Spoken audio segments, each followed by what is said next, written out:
Aujourd'hui, on voit les différents types d'attaques cyber. On commence avec le phishing où c'est très simple. On reproduit à l'identique un site officiel, on l'envoie à la victime. Elle pense que c'est le site officiel et elle met ses logins, ses mots de passe et comme ça, nous, on a accès à son compte, par exemple, Instagram. Ensuite, le DDoS, je l'ai déjà fait en vidéo, donc c'est quand on envoie plein de requêtes pour faire down le site. Phishing attack, c'est les attaques téléphone. Ensuite, les virus, vous connaissez sûrement. Malware attack, du coup, c'est ce qui va infecter votre PC pour ensuite faire plein de choses malicieuses.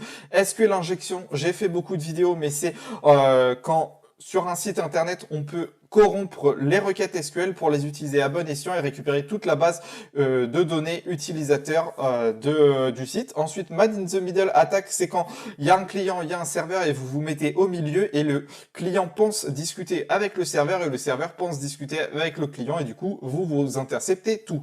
Ensuite, password attack, bon bah bien sûr, vous avez compris. Brute force attack, du coup, c'est quand on essaye toutes les combinaisons possibles d'un mot de passe en essayant de trouver le bon. Donc par exemple, on sait que la personne il aime bien son chien et c'est je sais pas sa date d'anniversaire.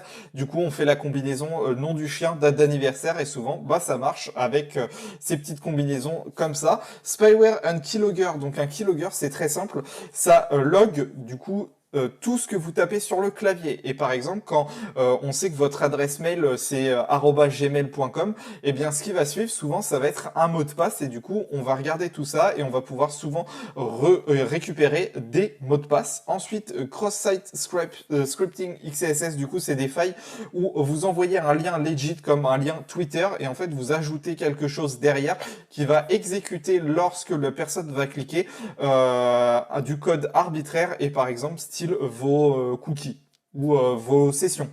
Et voilà, on a fait le tour. J'espère que cette vidéo vous a plu.